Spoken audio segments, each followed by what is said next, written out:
So we will go ahead and get started. Welcome for our last IDPC principal meeting for 22-23 school year. So glad you all were able to make it. Please sign in.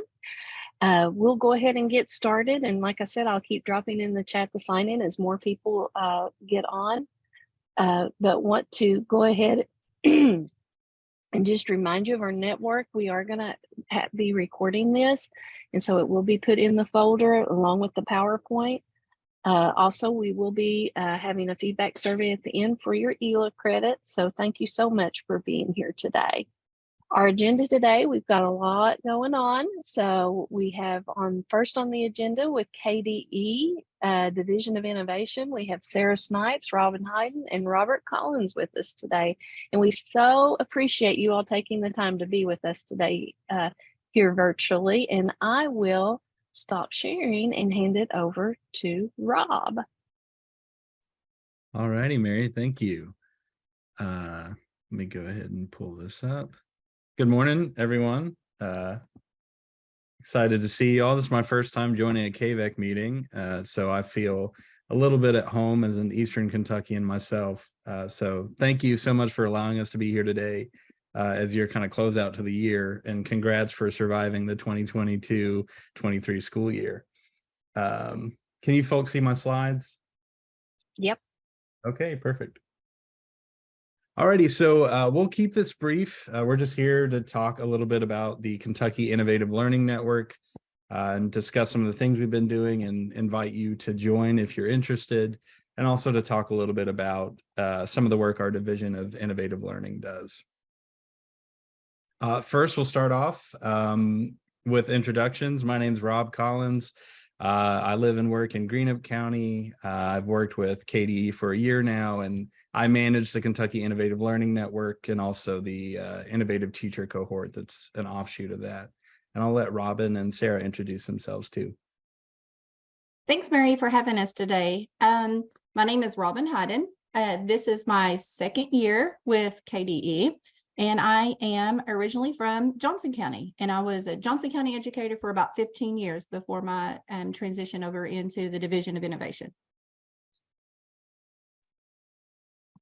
And hello there, Sarah Snipes. I am an adopted Eastern Kentuckian by my teammates here, but live in Central Kentucky in Frankfort. I am our program manager on the team on our Division of Innovative Learning. And my job is just to support these wonderful folks and the others on our team in the many, many things that they do every day to support our United We Learn vision and our districts as they work to transform the learning experiences of kids in Kentucky. So just an honor and a privilege to join you all again today, Mary. Fantastic. Thank you, guys. All righty. So our agenda today is pretty brief. We'll talk a little bit about what is the Innovative Learning Network, what do we do, what are the benefits of membership, how can you go about joining, and then also I'll let Sarah and Robin talk a little bit about some of the other things our division does. So starting off, what's the ILN? It's kind of the name is self-evident. It is a professional learning network. We currently have 43 districts across the Commonwealth, and that's from east to west. That's from Floyd County all the way to the Jackson Purchase, right? So we encompass the entire state. And our goal really is to spark, support, and share innovative learning in the state. So vibrant learning experiences for students, personalized learning, innovation in assessment, and also community engagement. Our current schedule, we typically meet around 5 times a year. We start off with a kickoff event at a host school in the fall. We do 3 virtual meetings throughout the school year. They last about an hour and a half. They're typically on a Thursday during the school day, since most of our members are superintendents, chief academic officers, and instructional leaders, kind of like this group here.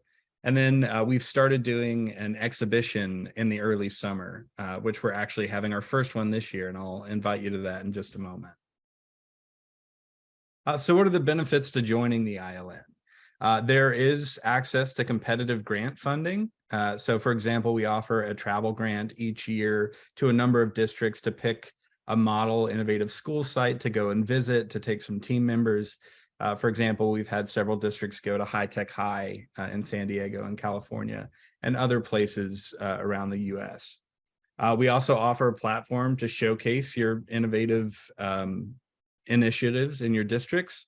So both at the exhibition event I just mentioned, and also as part of some of the work that KDE is doing with the Kentucky United We Learn Council and other initiatives like that. We offer professional learning. So in our 3 virtual meetings, we typically have a national partner come in and offer around 45 minutes to an hour of professional learning. And of course, we do offer ELA credit for that as well.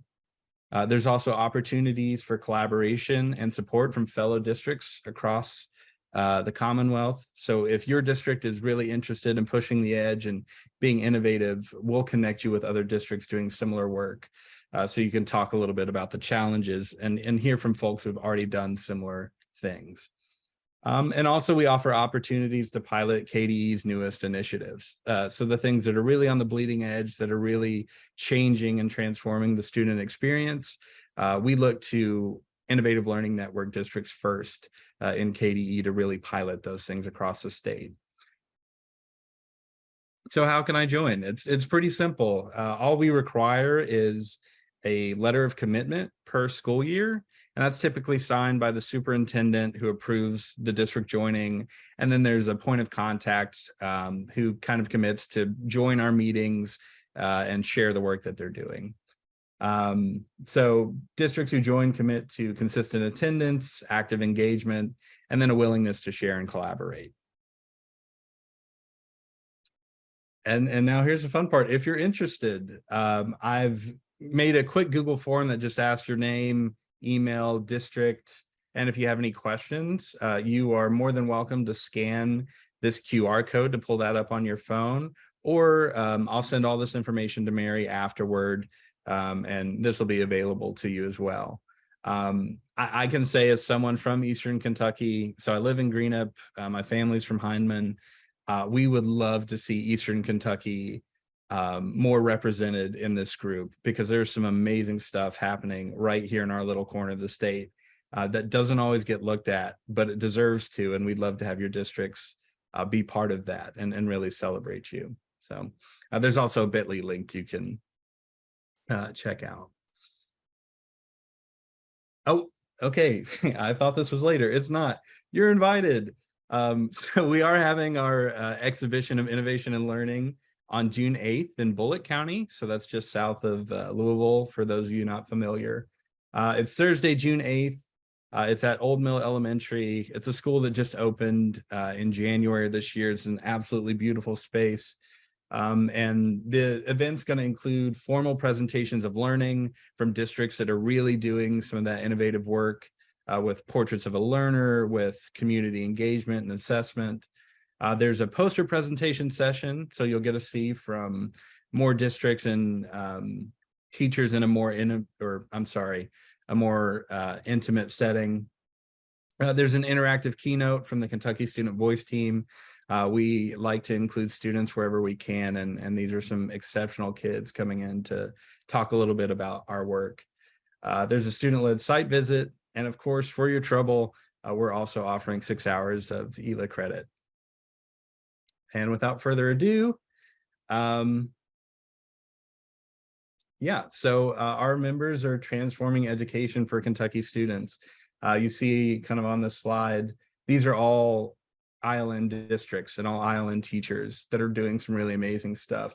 We've got some folks from Carter County on here, Paintsville, Greenup County. We're really proud of all this work. And thank you. Sarah and Raman, it looks like somehow I skipped this slide, but I'll let you two kind of take this over a little bit if you want to talk some about your work. Absolutely. Thank you, Rob. I'll let Robin give you kind of an introduction to her math badging pilot. But if it's helpful to you to kind of capture at a glance the projects that our team currently leads and supports in direct relation to our statewide United We Learn vision that was crafted by Kentuckians. There is this 2-page document that I've just dropped in the chat, and Mary, feel free to do with that what you will to get that to folks after the meeting.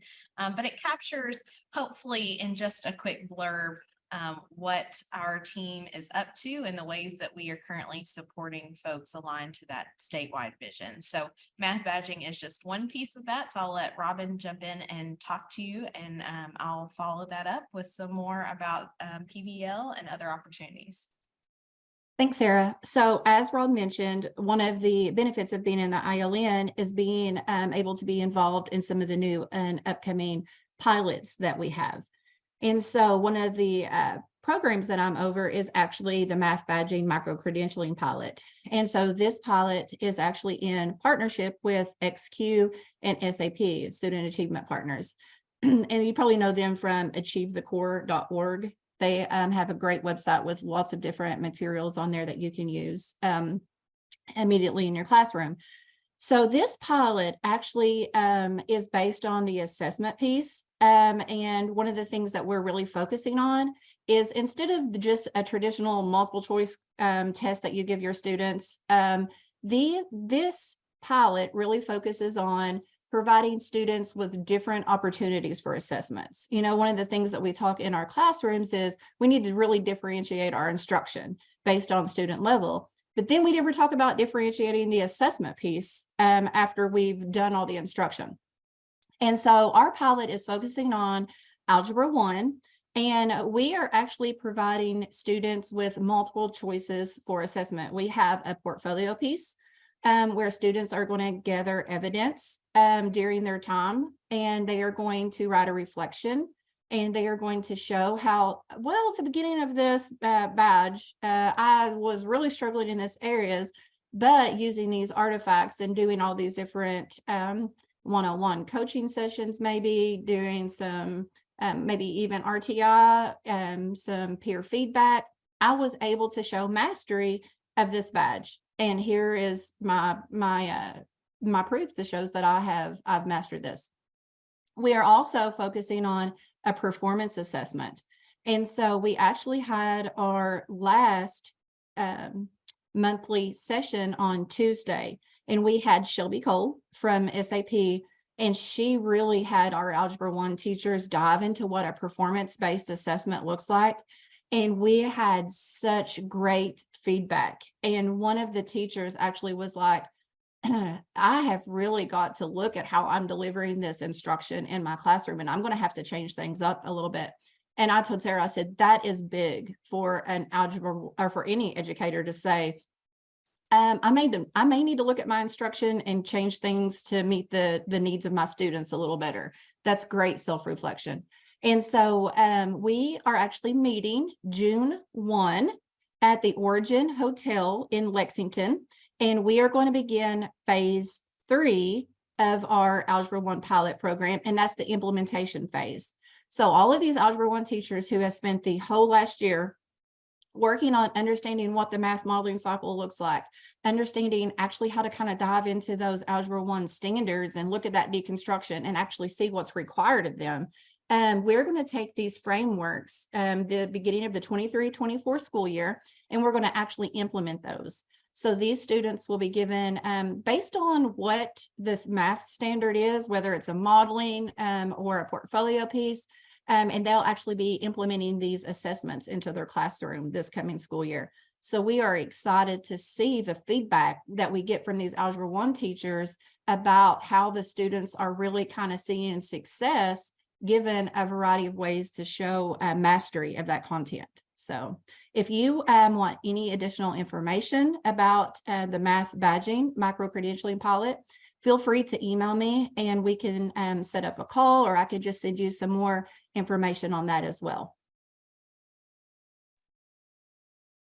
Thanks so much, Robin. It's exciting work. And I was just telling Robin this morning, she's actually been accepted to share this work nationally at the Aurora Institute symposium that'll be happening in California. So not only is this making big waves in districts across our state, but we also have this national attention on really wanting to lean in and see how else can students show us what they know and can do. And I'm so thankful that Robin leads that work for us here in Kentucky. And I know that you'll be hearing more about that over the next year as it starts to gain attention quickly.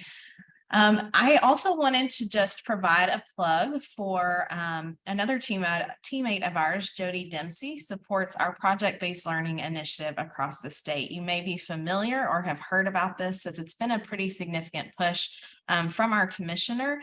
As a significant contribution of our ESSER funds from the state level, we committed to a partnership for gold standard project-based learning. We are hoping that in this last opportunity for a summer engagement that we can have a third of Kentucky schools represented in participation for these trainings. These are free 99 to school districts. And I know that money does matter. And we've had some districts express interest beyond this summer. And I can't quite quantify for folks just the bang for the buck that you're getting if you choose to participate, if your school, your teachers, or your district chooses to participate. These are about $500,000 district partnerships typically, and Kentucky schools are getting this for free. And so just can't encourage folks enough to take advantage. Even if teachers just want to join and learn and see if this is for them, it's an incredible opportunity to gain some really powerful professional learning over 3 days this summer. So the national faculty from PBL Works, formerly the Buck Institute, will be joining us across the state all summer long. So I've dropped in the chat a link to the PBL Kentucky website. If you scroll down, one thing we'd love to celebrate recently is that 3 educators from Kentucky were selected in a video contest. If they submitted kind of their why for project-based learning, they were just recently were chosen for an all-inclusive trip to Napa Valley, California to participate in their national conference. So really exciting to send some Kentucky teachers out there. And then also, if you scroll down, you'll see the summer regional conferences locations and dates. So coming to a location near you would be August 1st through 3rd in Floyd County at Prestonburg High School. We are currently seeing our lowest numbers at that particular site, and we know that Eastern Kentucky wants to show up and show out at this event.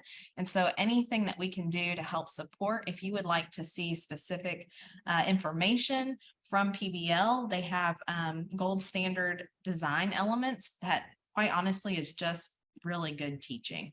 Inquiry, challenging questions, reflection, student voice and choice. Just really great elements that regardless of implementing a project or just your everyday instruction in front of and with students, I think some really valuable nuggets of knowledge can be pulled from these sessions over the summer that would really impact teaching in your classrooms. So we are happy to support you in any way to share that with your teachers. Know it's a significant ask, especially if folks go into their summer to commit to 3 days. But I promise you, we've heard nothing but glowing reviews from educators who've participated in these training sessions. We've gotten to sit in ourselves, and it's probably the best PD that I've personally ever participated in. It's engaging, and you'll just take away so much from these sessions. So please let us know if you have any questions, but that website should give you a lot of the information you might be searching for.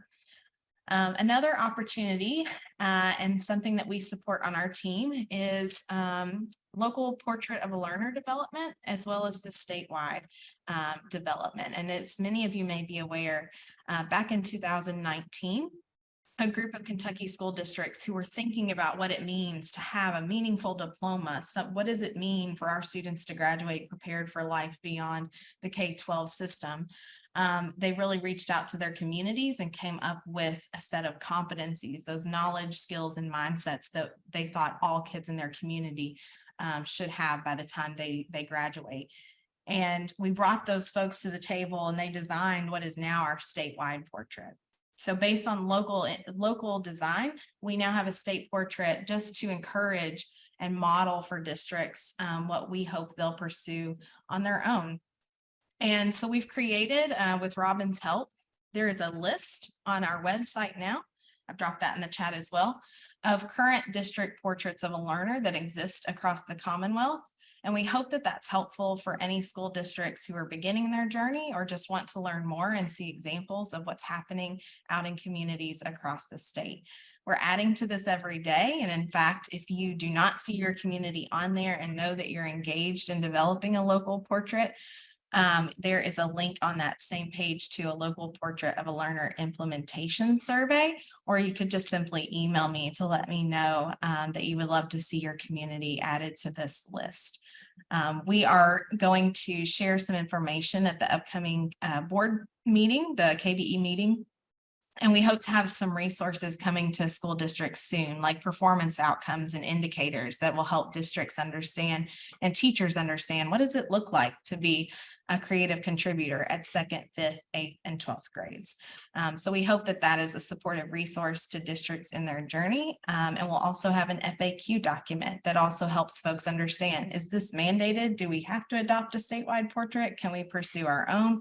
What does this mean for our students and what can we expect moving forward? So we're excited to roll out some of those resources in early June. And I'm going to pass this back over just briefly to Rob to just share with you a few opportunities for your teachers, and we'll wrap things up with you guys.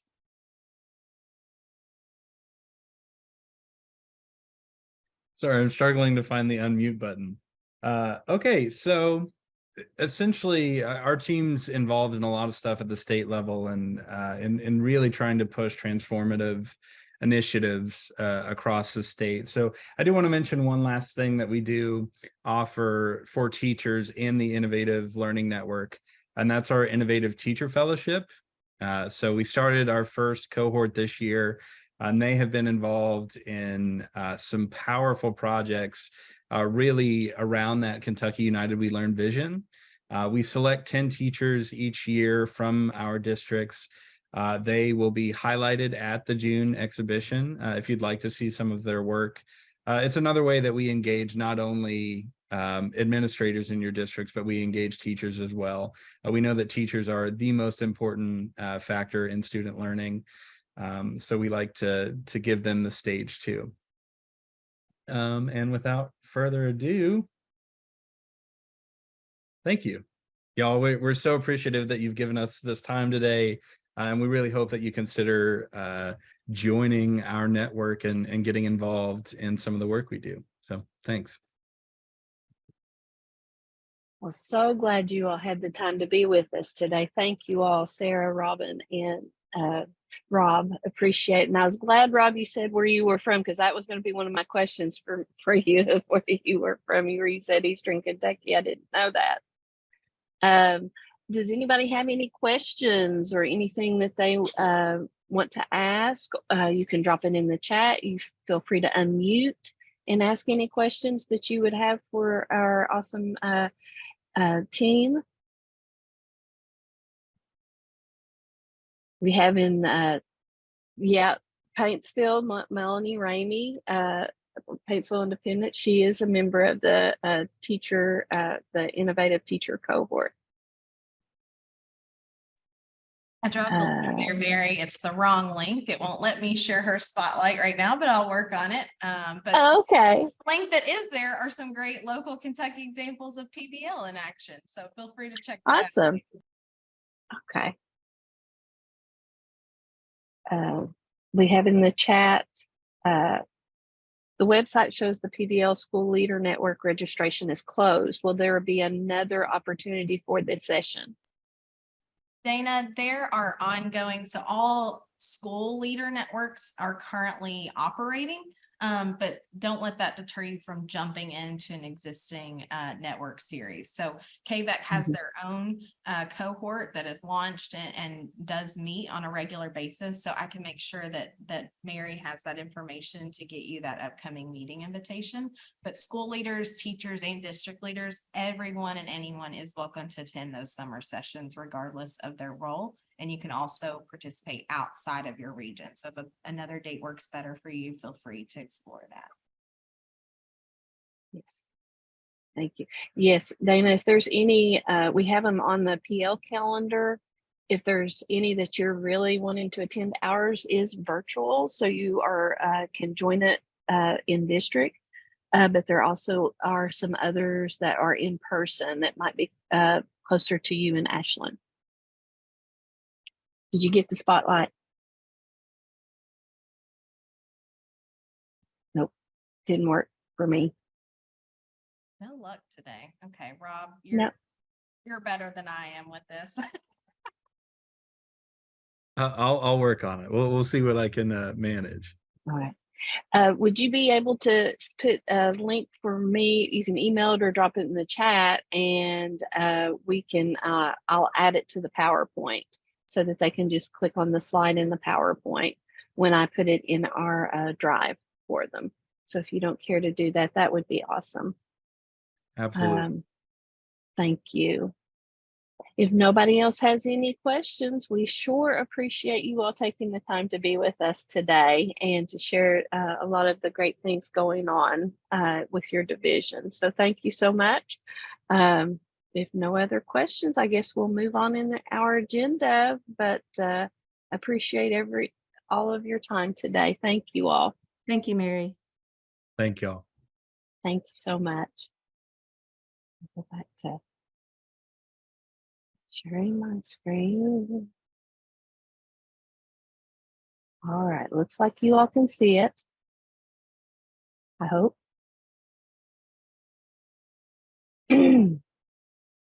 All right. So wonderful job of them sharing. So, if you're interested in any of the things they provided, please make sure you reach out and sign up for any of those. Excuse me, I've not been talking and apparently I got to clear my throat. Dion was not able to join us today, but as always, she gives us this great document that has all the great things they're doing with special ed. So if you'll click on the link in the chat, we'll bring up the May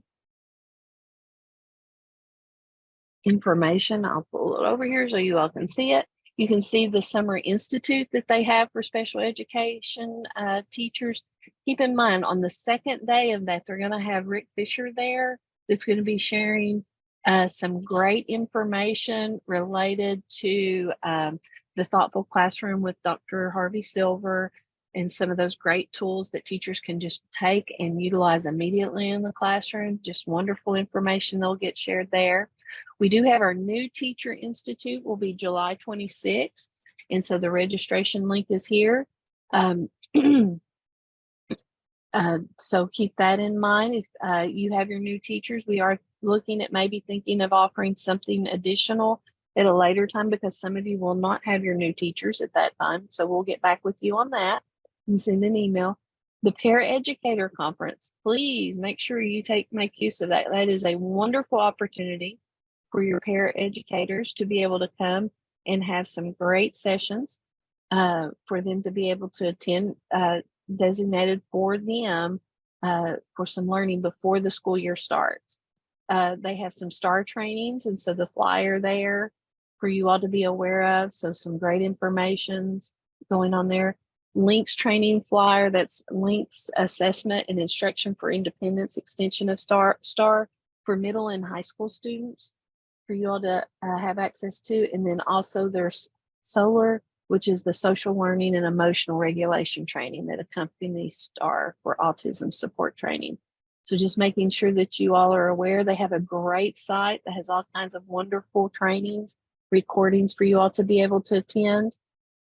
And I do have the director meetings and the autism hour and special ed new and emerging teacher network dates that I'll be sharing with you too for the next school year. So we have all of those for you to be able to go ahead and be sharing out with your people for next year. But I believe that is all for there. Things. So just keep in mind all kinds of great things going on with our special education department here. And any questions you have, please don't hesitate to reach out to Dion. Next, we have Bernadette. Are you there, Bernadette? I am. I'm here. Awesome. I wanted to still mention, even though I'm doing the training right after this meeting ends on the equity dashboard. I left this in here because it's just a little quick overview that kind of lets you see at a glance what it does, but we're going to go into it deeper after this. But it falls under the division of diversity, equity, inclusion, and belonging. And if you look at it, you will see in that second paragraph, it's not just about race. It's not about gender, although those are two of the things. It also is about special education, chronic absenteeism, in-school suspension, out-of-school suspension, gifted and talented, advanced coursework, dual credit, career and tech coursework, CTE completers, and benchmarks, and other things also. It gives you that information. It shows you if they're being underserved or it could possibly be over. So it really gives you a good big picture. Mary, I'm ready. Sorry. I'm sorry. It's okay. It's okay. I usually talk a little bit more, but I'm saving it. You caught Mary off guard. She was. Caught me off guard. She figured it was going to go long, didn't? I typically go long, but I'm saving it for later. She's saving her energy. That's what it is. Also, KDE and E2L collaborated to do the equity playbook, which is really personalized coaching. And we did a little training on that the other evening. And I was very proud. I had Kayla McKinney from Floyd County that presented and did a wonderful job. So we do have folks in our area that are doing that. Floyd County has actually 3 schools, and Johnson has 1. So I appreciate them for stepping out and doing that. And if anybody else is interested, please let me know. I have that little video where it's just real quick, them kind of telling you what it did for them and how it helped their school. And it's the 5 pillars. It focuses on those 5 pillars, and that's what you choose your problem of practice from. And as you can see, all those pillars, and especially the top one, student achievement, that's one of our main concerns, culture and climate. But it just really, it's not telling you what to do. It's just guiding you through what you're going to be doing anyway, and giving you some someone to talk to about it, to maybe offer resources, help you to think about it. So it's a really good thing. I've really enjoyed it. Braun is ahead of me on the badges right now, so I really got to get to work because I don't like to be beat. I have 8 badges. Yes, and I am behind. I have a bunch of stuff to upload, so I'm going to catch up.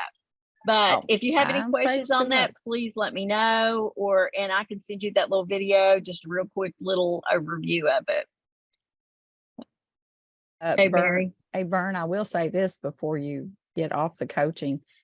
It's worth it. It's really good. At first I'm like, no, I don't want to do that. And so Bern, I thought I was going to have to beat her into I guess I did beat her into submission. Yeah, I still got some bruises, but it is really good. It gets you focused and you stay on track. And I think it would be great for any principal, especially a new one, or any old principal, like we used to be. So it's really something to think about.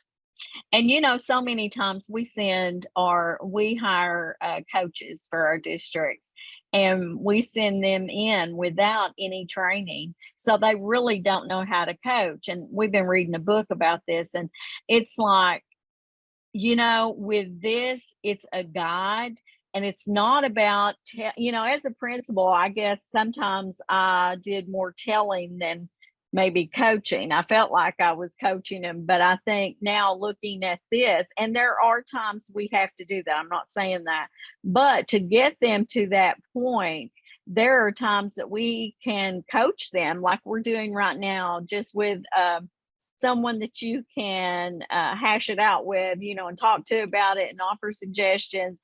And it teaches you how to teach them to think and to teach them to come to the conclusion of what they need to do on their own. So it is really good. I agree, Bronna. And it's not, I'm going to say this last thing before you go on.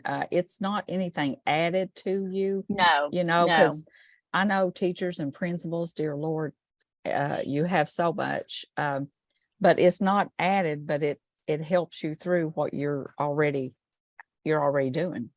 It really does. And I recommend it highly. I think even teacher to teacher, like they could do the peer and help each other to, it's amazing what will come out of it. So I just, if you have any questions though, or you want to know any more about it, please let me know. The time is running out for anyone else to get in. But there's still a little bit of time. So just holler at me if you need me. Also on this page, you'll see the professional learning that's available. And these are things we're already scheduled in some districts, but these are trainings that we can do. We can do it virtually. We can do it in person. As long as we have the time, we'll do our best though to get to you.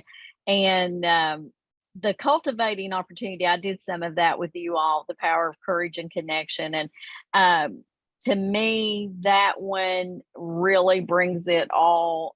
It really brings in the A4 modules and helps you to understand the purpose of diversity and equity, inclusion, and belonging. Belonging is so important, even for adults, So be happy to try to help you all with any of that. My phone number's at the bottom, which many of you already know it, and my email address is there. I can send you an email. You can send me an email to that, but right now I'm having a little difficulty, so I can't send you one back, but you'll get it through MSN. So if you get something from me through MSN, it's really me. Thank you all. I appreciate you, and try to stay around for the equity dashboard training, because I know many of you all have had questions about it, and hopefully I can answer those questions. Thank you so much, Bernadette. Yes, I sure hope everybody can hang on and listen to your equity dashboard, because it is a really great resource for people to be able to get in and get some really good data, isn't it? It really is. It really is. Does anybody have any questions for Bernadette before we go on to Bronna?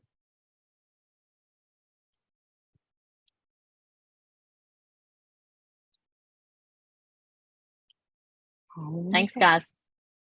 Thank you so much, Bernadette. Appreciate you.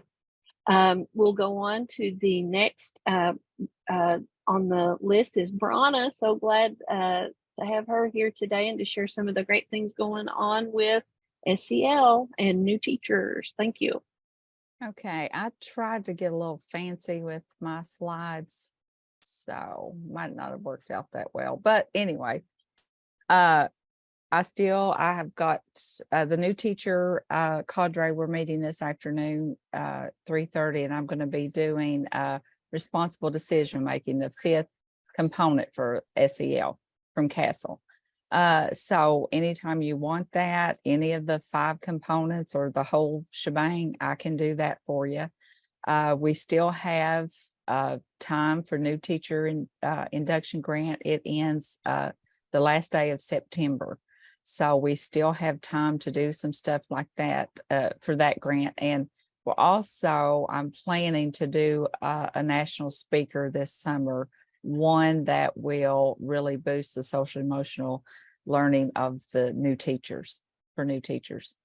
We're doing, Bernadette and I and David Sloan from UPIC are going to be doing a training in Carter County in July. Rachel, she is she's going to be doing some more. She did the PBS awareness. A lot of you were on there May the 4th, and she'll be doing some more of those this spring and working with the E2L. And Bernadette already talked about that. She didn't brag on me enough, but you know, I guess. Hey, I admitted you had more badges than me. Yeah, I That's know. tough. I know. It hurts you. It was good for me, but okay. The counselor cadre training just for KVEC is June the 7th. That's the third one that Heather Bushelman has done just for us on virtually. And she did one in person, and your counselors are they're really eating that up, and they're so interested in doing so well with that. And the statewide counselor training will be June the 6th. And Heather's, she just emailed me this morning that she'll be getting those registration links out pretty soon. Health and PE cadres, I talked to George. I'm not sure exactly if he's going to do any more this year, but the Kentucky Shape Conference is scheduled for June 14th through 16th. And a lot of your PE teachers have already registered for that. And that is, we're paying for that through KVEC, through the Kentucky Healthy Grant. So they will register, and then they'll send us the bill for the registration, and we will pay their travel through KVEC. They'll send that to us. I'll send them out a standard invoice and get that in.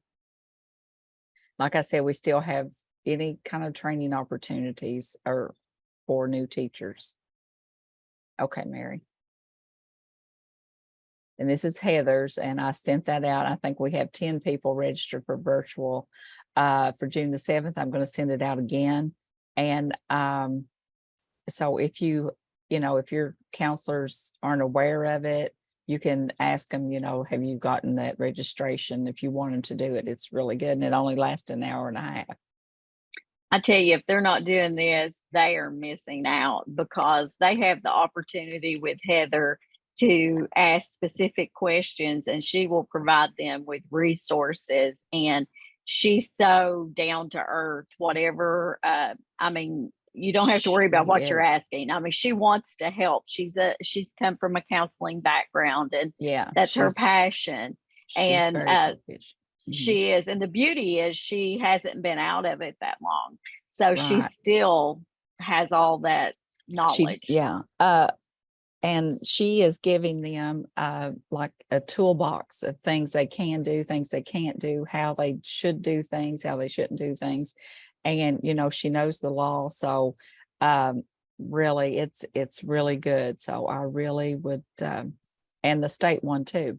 So if you don't have your counselors registered, I'll send this to you guys also, so you can send it to them or make sure that they're registered. But you're exactly right, Bernadette. I hate for anybody to miss these opportunities.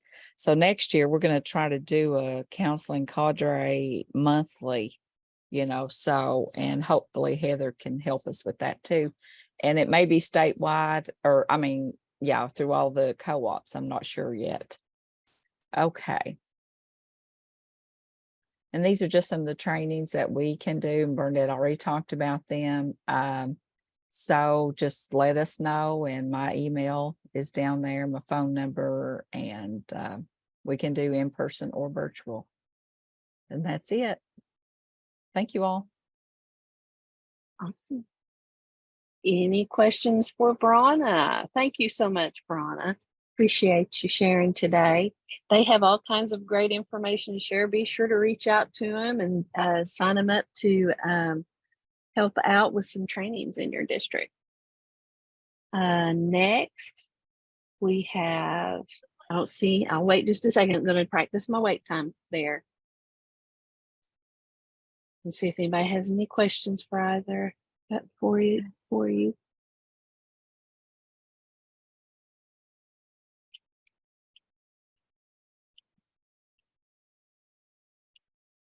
Okay, if not, we thank you both so much.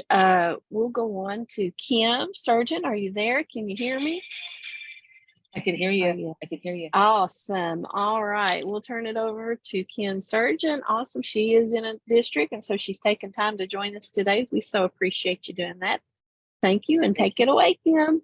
Thank you. I'll talk fast. Well, you guys know I talk fast anyway, but so what we're looking at really quickly on this slide, I want to give you some heads up.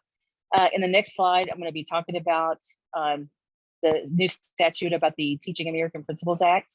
So I want to talk to you guys about that for just a little smidge. So this is like an introduction to that. June 8th is on our professional learning calendar. The one thing, and I think I've mentioned this before when last month when I told you guys this training was coming, is that we know our teachers struggle teaching economics. And this training is one that if you can get your teachers in quickly, it does have a cap at around 30, I think, but get your teachers in there. This is great for grades 5 through 12. And actually 4th grade is free to come out. In fact, we want them there too. This training, what they're going to do, they're going to come in and they're going to be using primary sources. Because sometimes when we think about teaching economics, all we can concentrate on is that there's terms that these kids have to memorize, and there's terms that our teachers have to learn, and that whole kind of thing. But when we look at economics, and that's what this trainer is going to do, she's going to look at economics conceptually, okay? And looking at it conceptually is where those ideas come in.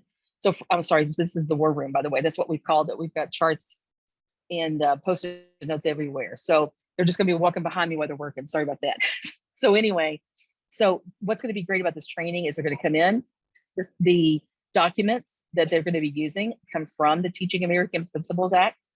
And so that's going to be another positive that's going to happen with this. But she's going to teach teachers, not only, she's going to show them how to take primary sources and identify the economic concepts and the economic principles. And those are the hardest things to teach. Because, you know, this whole idea of the difference between supply and demand, you'll be amazed at how often those things show up in speeches or show up in advertisements and that kind of thing. And she teaches teachers how to recognize that and then how to take it from there that day and use it in their classroom all year long. Economics is 25% of the Kentucky summative assessment.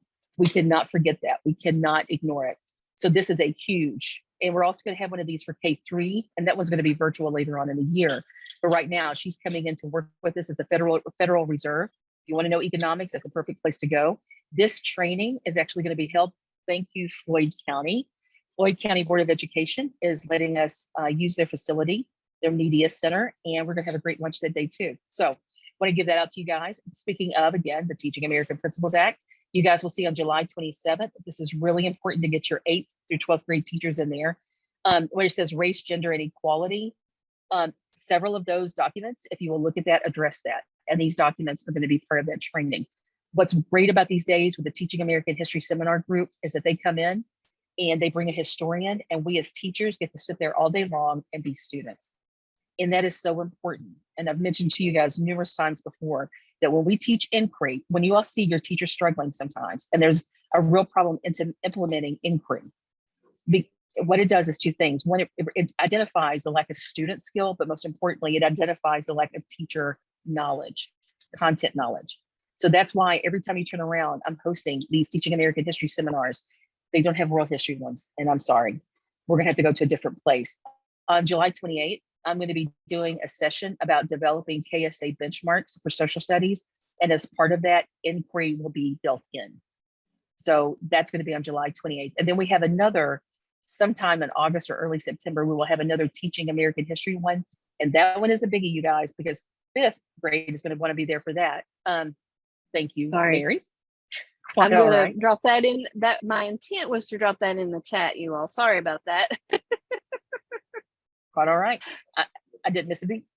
But anyway, the other Teaching American History one is going to be on American founding and the Electoral College.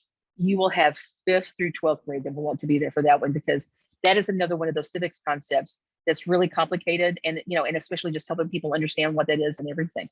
Go ahead, Mary. Whoa, sorry. So here's the law, just to kind of remind everybody, this is the statute 158.196. I highlighted some important things there. Shall incorporate. Notice this says shall, and then KDE has to do that part. KDE has done that part, and so now what we're doing right now is with this law in terms of the changes I'm getting ready to show you guys, that is right now going through its legislative process. This is still draft. That's why I have borrowed their slides directly, because I'm not going to confuse any language. I'm not going to interpret it my own way. I'm going to keep that unity and message and use KVE's words. So what you guys see happening here, of course, like it says, and I think it's interesting when it adds the part there. Look at the part in green and blue, and that says into the grade level appropriate middle and high school social studies academic standards and align corresponding assessments by July 1st, 2023. Go ahead there, Mary. So that's really important. There we go. Here's the documents. Here's all of these. I'm going to tell you guys right now, the big line to think about in terms of how this is going to impact middle and high school. Middle and high school each got a new standard, got a new history standard. And then also there is a change, and I'm going to show you that for the high school history standards document, just the document. But middle school and high school both got a new standard. So far, it's still under draft, it's going through the process. We'll keep you updated. But where you see the September 8, 1895 in the middle toward the bottom, starting with that document on down is going to be the high school documents, because notice in the law it said grade level appropriate. Then all the others, that it goes through the Mayflower Compact through the Declaration of Rights of Women, that is going to be middle school focus, and that's your 8th grade folks. And we did a training about this Monday night, and this is incredibly important for you guys to know. In that training, I can't remember, we had several. And so something I really want you guys to think about, in that training, teachers flat out said, I do not know this document. I have never taught this document. We had them identify numerous documents. And that also, by the way, that's going to be a really big lift for your high school people. And when we talk about teaching these documents, if we're talking about teaching these documents with the fidelity and depth that they need, we're going to really, and that's why I'm creating numerous trainings this year to really support our teachers in that. That's why already I've got 2 trained that are geared toward that. When you look at the topic and everything, there's going to be a big demand to make sure that women are represented, and you guys can see this here, but to also make sure that we are diverse. There you go, Bernadette and Brana, that you've got the diversity built in there, that we're talking about all populations, and you guys can see the focus in that. To be honest with you guys, the first 5 or 6 there, I think it's first 5. Yeah, the first 5, everybody does. Sometimes we social studies people dream about these documents. We do them so much. They end up in our dreams or our nightmares, depending on how that goes.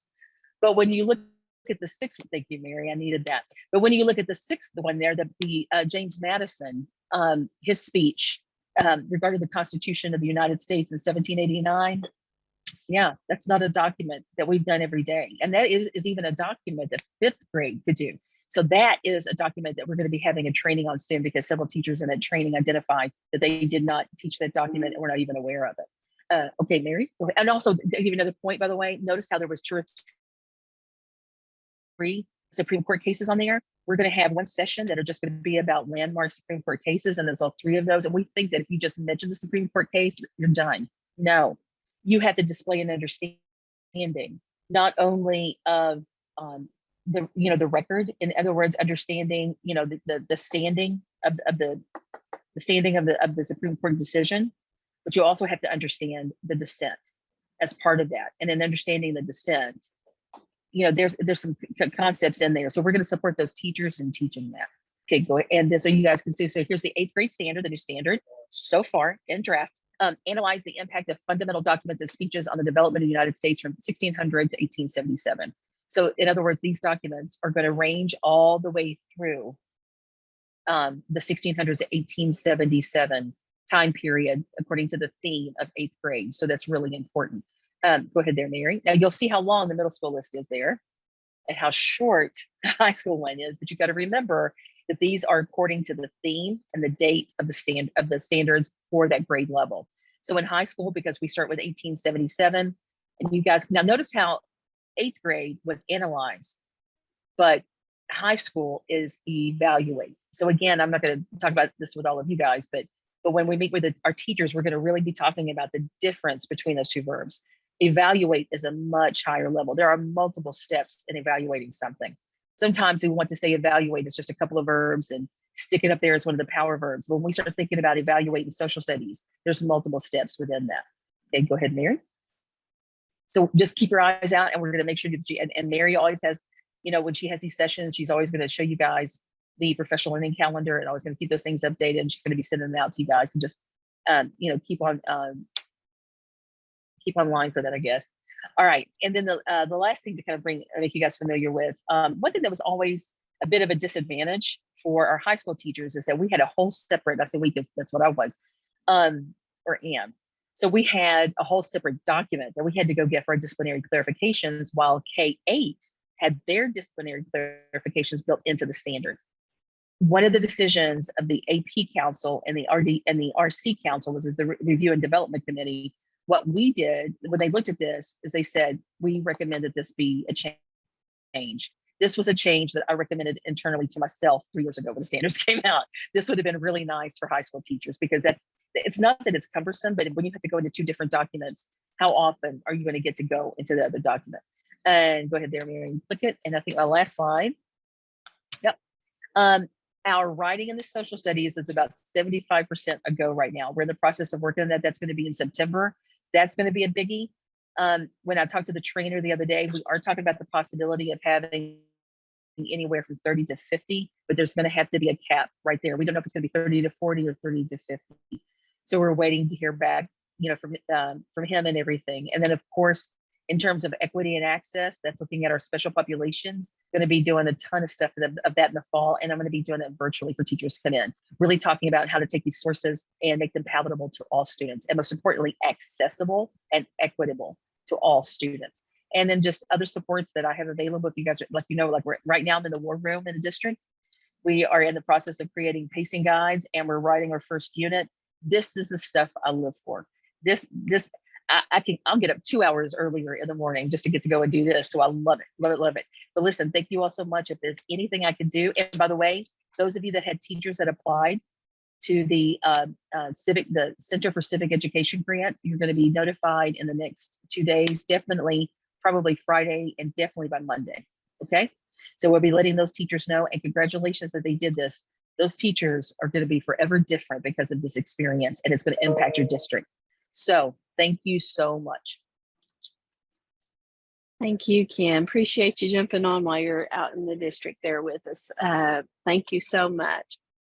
Be sure to reach out to Kim if you have anything. If you have any questions, drop them in the chat. But she's awesome, and we're so glad to have her with us. And if there's no questions, we'll move on to the next thing. Still want to bring up the reading and writing with Carol Mullins. I know most of you are probably aware. If not, Carol's husband passed away at the end of April, so please keep her in your prayers. She is not available for all things, but she is still going to do the Writing Revolution training with us on June 13th. That is virtual.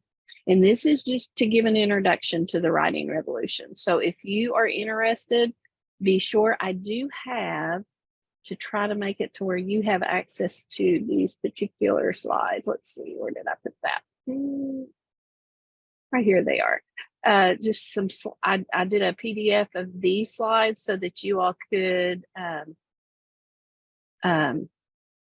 take a look at these, and you can share these out if you want to. But keep in mind, we do have the PL calendar that has the majority of these on here. That's why I dropped the July 28th in the chat for you all, as it is not on the PL calendar. But this, trying some different things to make it easier for you to share out some of the trainings. We know the PL calendar is super handy, but sometimes you might like groupings. And so I'm going to try to email you all next week after the board meeting a listing broken up by, you know, math training specific, kind of like how the slides are done. Just a list if you want to copy and paste and send to teachers.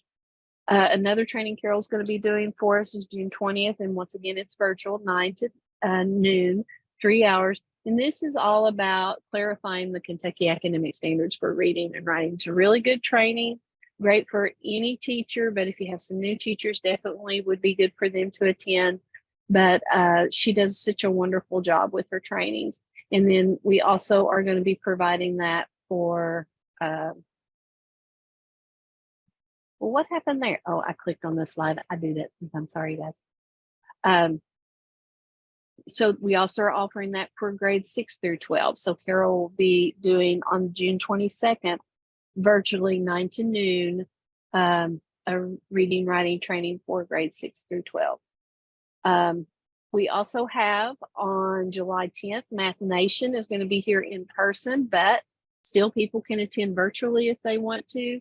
This is a session that she's going to put together for us. It's Renee Parker that works with Math Nation to just kind of get teachers familiar with it, seeing how to be able to utilize it.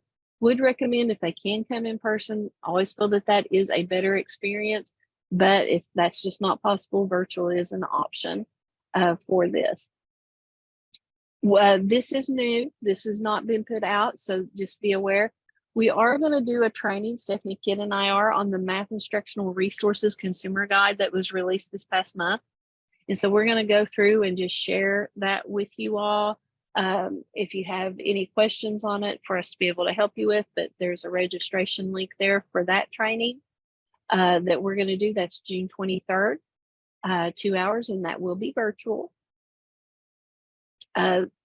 Our feedback survey showed standards was a big need for a lot of you. So you're going to notice a lot of things are targeting the standards, like with what Kim shared with social studies and what we shared with Carol. But math had been mentioned multiple times that's math specific. So we're teaming up, special ed and general ed. Stephanie Kidd and I are going to be working July 13th and the 31st, and this is going to be K-5, 6, 12. That's clarifying the math standards and practices. So any teacher that hasn't had any training on that, or any of your new teachers would be good for that. This is a date that was changed, so I do want to bring this up. It was a different date, but the building was not available, so we went with September 5th. And so this is management and routines in mathematics that we're going to be going into. That would be good for any teacher, experienced and new. So, but especially new teachers. And we are dividing that up by K-5 and 6-12. And November 15th and November 30th, we are doing high cognitive demand task in mathematics. And so we'll be pulling out a lot of different tasks that kind of gets to that, you know, rigor that the standard is asking our students to get to. So just making you aware of that. I am going to do a science standards revisions update training like Kim did on Monday for social studies. I'm going to do one for science on May 31st. So please be sure to share that out with your teachers. We'll just be going through all the changes. Most of the changes, I know most of you are aware, hit in the middle school, which makes sense because NGSS had them banded. They were not broken up by grade level. Kentucky divided them up by grade level.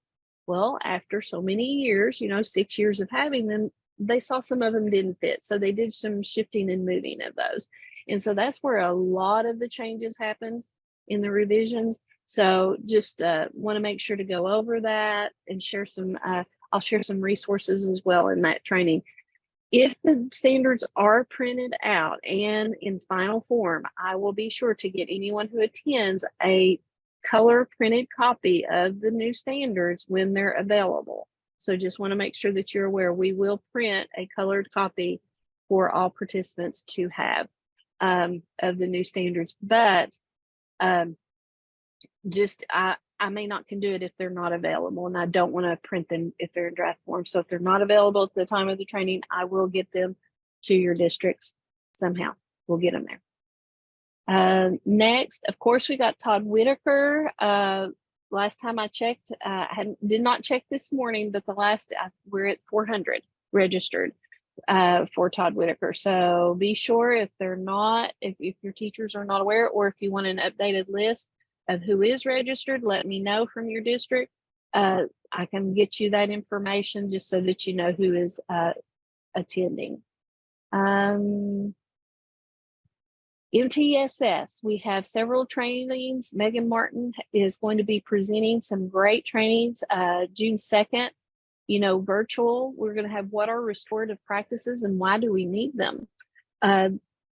some people I know that restorative practices, that's basically like repairing relationships. Brian and Bernadette can probably go into that a whole lot better for me than me on that, and also relationships with your community. So that's a 3-hour session virtually, June 2nd. June 5th, we have evidence-based practices. That's something a lot of you've been asking for. So we're going to do that on that time changed. I believe we are doing that from 1. Let me go back and double check. She changed the time on that one, and that's a mistake, and I didn't catch it till just now. But she is going to do that one. Her husband was having surgery, and so she needed to change that to an afternoon time. Let me take a look real quick, and I'll give you the right time. The correct time for that one is 12 to 3. No, yes. I have that. I've got those flipped. Or do I? Database decision making is the 5th from 12 to 3. I flipped those two. I am so sorry. I will get those fixed. Let me check the PL calendar and see if I have them right. We'll check that out. But these two, a lot have been asking about this, but I will check and we'll make sure that we have those correct. But I think they are correct on the PL calendar, this trial registration. Yeah, it has the correct time there, and it is database decision making is on June the 5th. So when you click on the registration, it has the correct thing. Sorry about that. I'll correct those on the slides before I send those out to you all.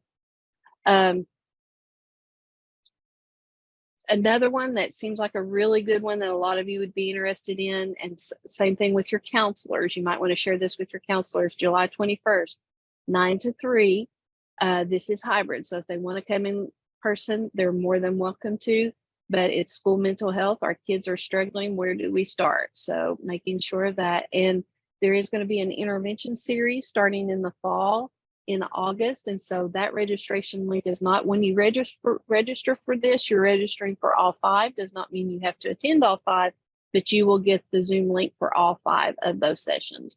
So I'll have that ready for you as well. But that is it's all around MTSS, which technically everything we do is. Want to say a big shout out and thank Ronnie Goins, Mary Beth Stiltner, Hack Hudson, and Jennifer Fraley for helping with the planning meeting for our KVEC MTSS network. And here are the dates. And let me also put in the chat, we have a document that have all of our network dates except for food service, and I'll resend it out when we have those. But this has our KVEC network dates that you can be sharing out for your new teachers, in MTSS network, the DAC network, our network, all of those dates we've already got set so that we will have those up and going for next year. So thankful. Appreciate the help, and we've got some great help with the MTSS coding. Melissa Wainwright will help us, and so will Megan Martin with the MTSS network. New teacher network, Rana already mentioned that, but here are the new teacher network dates for next year. So I know some of you who are on here are working with your new teacher network. I'm going to work with Brana and Bernadette, and we're going to look at like topics for those to kind of go ahead and get topics out for you all for this next year, especially so that you can be sure if there's certain ones you want them to attend. So we'll get the topic listing out to you soon. But our very first meeting is that New Teacher Institute with the registration link right there. And we do have an August meeting. And once again, these are after school from 3:30 to 4:30 and all virtual. Recently released the letters application for the cohort 2, phase 2. We do have another informational session with Christina Biggerstaff on June 5th. So I have the registration link there. I also, in our meeting, when the at-home guidance comes out, that Christina said in our meeting in May that they're looking for that to be released in July. I was thinking, because a lot of questions have been around the reading improvement plan, that once she gets that document released, if she would do like an informational session with us around the reading plan, and the at-home information that they're going to be releasing in July for us to do a virtual around that. So be watching for that this summer. Yesterday was released the State Deeper Learning Conference registration was released, and it is a virtual conference. We do appreciate Floyd County, Pikeville Independent, and Ashland Independent that are going to be participating in that and sharing some of their experiences and things that they're doing with deeper learning. So appreciate that. And that's our KDE guest already talked about this, but just a reminder, if you want to attend any of the School Leader Network meetings, ours are virtual. Just contact me and I will get you the information you need. I'll get you connected to our representative and you'll be able to attend. But I did put all of those on the PL calendar. So if you see those, and there's a note to contact me if you're interested in attending any of those. And then of course the free PBL 101. Appreciate Floyd County hosting that for us. Some additional trainings. Okay. June the 26th, 9-3 virtual experienced evaluators. Regional annual update evaluation training. I am going to do one virtually for us on June 26th, but KDE is going to do an in-person training here on October 3rd. Now that seems late because even when we talked about it, but keep in mind, this is the update training for the district. This is not that evaluation requirement in the first 30 days that the principals have to be notified on their evaluation. So just want to make sure that we clarify that. So, you know, you have a virtual option, but then there's also this in-person option with KDE. I did talk to them and so they did agree to be able to come to us and host here. We'll host them here on site on October 3rd. So I think that would be a great thing. But like I said, don't get confused about that requirement in the first 30 days for principals. That is for them to be informed on their evaluation. That is that requirement. Your annual update can occur later on in the year. So just an FYI on that. I know they sent out some information. So glad that Ben Wilcox is going to be doing a training with us on July 11th. And there's the registration link for that. Of course, the 23-24 School Safety and Resiliency Act risk assessment training that he will do. He does a great job with that. He's so helpful in sharing information. That July 18th, have the registration link there too. Tales of Transformation is what their district sharing their journeys with deeper learning. New evaluators, any new principals or anyone new in your district that is going to be evaluating that has never evaluated before, we're hosting July 24th and 25th here at KVEC. KD will be providing that training. And again, our new Teacher Institute registration. DAC dates, and that was also on the link I put in the chat for you all with our KVEC dates. This is brand new. Our special ed group is going to be awesome and provide a KVEC special education principal support network. So this is going to be for you principals, and be sure to share this because I know some are not online with us today, but these are dates that are going to target things related to special ed for you as a principal. And so that you are the target audience.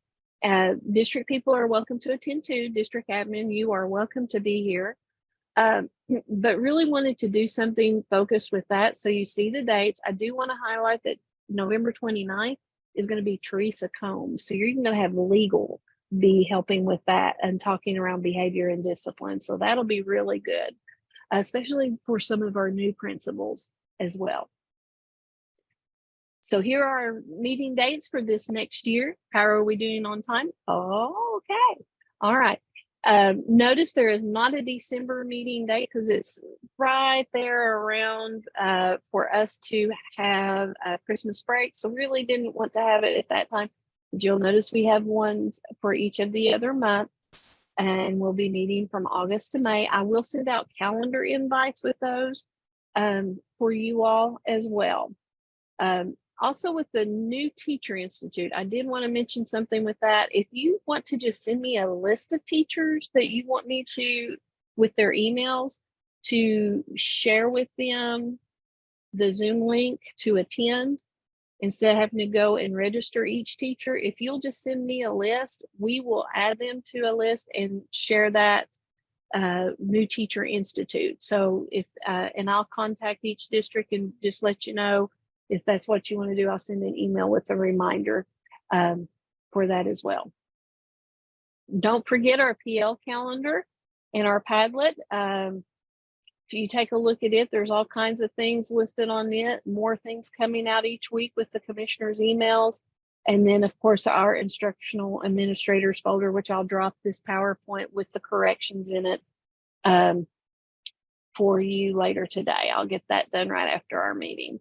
And last thing is, you will go ahead and fill this out right now, and we'll take just a short break, if that's all right, and let Bernadette start with our equity dashboard training for at